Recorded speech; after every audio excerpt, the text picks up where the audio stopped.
So I believe that everybody here knows about the life of Joseph. And among the servants of God, he's one of the few men that has nothing bad written about him in the Bible.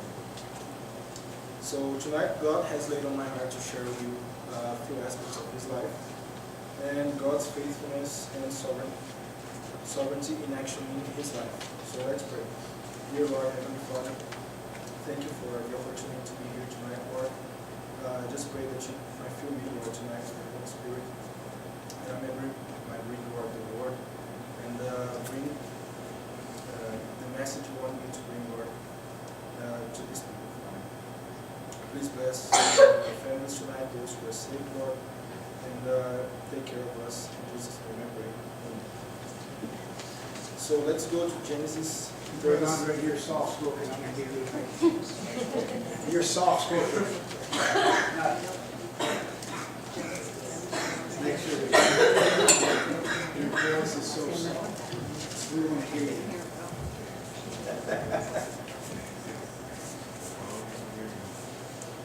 So let's go to Genesis 37, starting verse 12.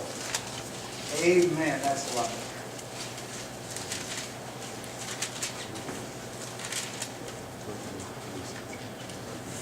Genesis 37, 12 and 13. And his brethren went to feed their father's flock in Shechem. And Israel said unto Joseph, Do not thy brethren feed the flock in Shechem? Come, and I will send thee unto them. And he said to him, Here am I. So here we see that Joseph's brothers were feeding the flock, and his dad asked him to check on them. And even though that Joseph was hated by his brethren, he obeyed his father. He promptly responded, Here am I. And this is the kind of attitude that we should have when God asks us to do something. And especially I know that sometimes I resist him, and this is just a good example for us to how to respond when God tells us something. So in verse 18, we see that the hate of his brothers was so great for him that they planned to kill him. And in the next verses, one of his brothers suggests that they don't kill him, but that they should put him in a pit to starve to death. So, however, after that they see a company of Ishmaelites coming, they decide to sell their brother to be a slave in Egypt. So here we start to see God's hand in his life, because they wanted to kill him, but God didn't allow them to kill him, and God had greater plans for his life. So sometimes bad things come to our lives out of nowhere, and our first reaction is to question, why? In these situations, however, it is important to remember that nothing happens without God's permission.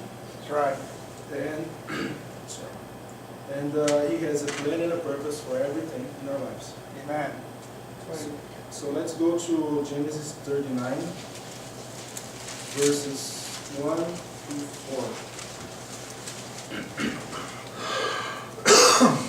4. And Joseph was brought down to Egypt, and Potiphar, an officer of the Pharaoh, captain of the guard, an Egyptian, bought him of the hands of the Ishmaelites, which had brought him down fire.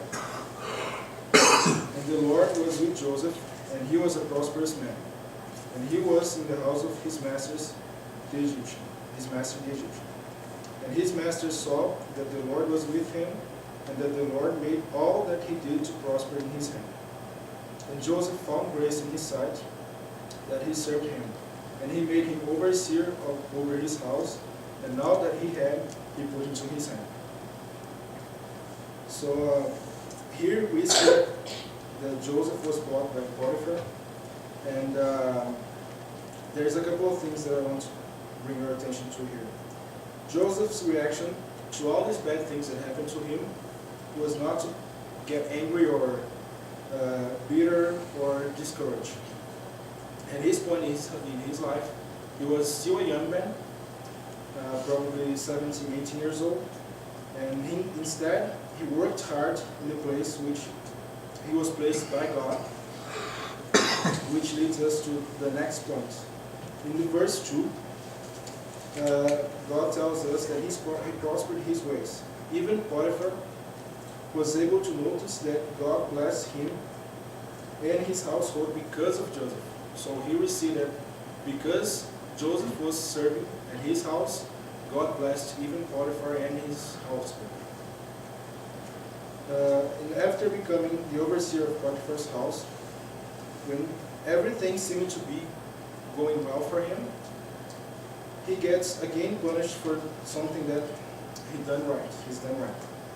Potiphar's wife tries to seduce him many times, and after being rejected by Joseph, she falsely accuses him of trying to seduce her. So the outcome of this is Joseph going thrown to jail.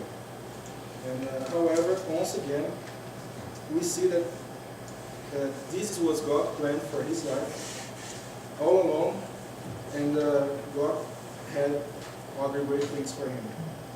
So I'm not going to go through the whole story because it's a bit long, but Joseph ends up becoming the ruler of the entire Egypt, responding only to Pharaoh himself, and that God had planned for him and through him was accomplished. Here we have a few important things to notice. First one, that it is possible for us, being full of flaws, to completely forgive someone who wrongs us. So let's go to the Genesis 45, verses 1 to 3.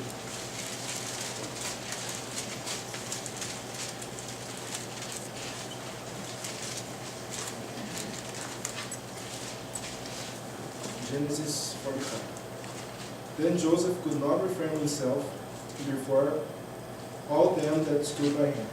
And he cried, "Cause every man to go out from me." And there stood no man with him, while Joseph made himself known unto his brethren. And he wept aloud. And the Egyptians and the house of the Pharaoh heard. And Joseph said unto his brethren, "I am Joseph. Doth my father yet live?" And his brethren could not answer him, for they were troubled at his presence. So here we can see that Joseph, even without his brothers asking him for forgiveness, he had already forgiven them. And this is the kind of forgiveness that God shows us that we should have. Complete forgiveness. And here he acknowledged that everything that happened to him was the will of God, and that God had a great purpose for his life. So let's just read this in the verses 5, 7, and 8.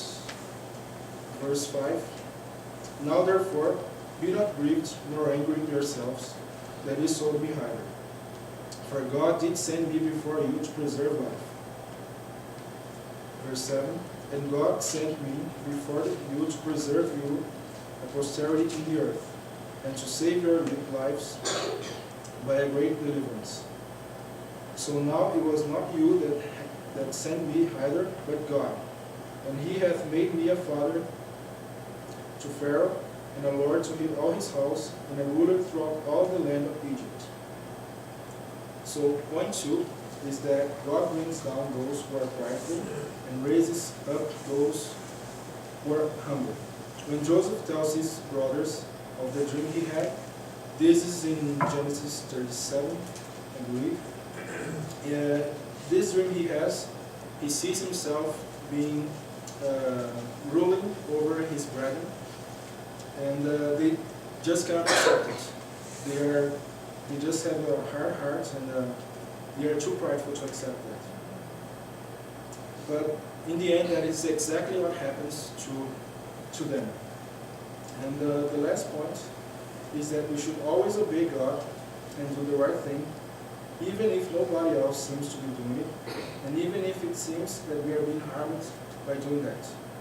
As it is written in Galatians 6, verse 9, let us not be weary in well-doing, for in due season we shall reap if we faint not.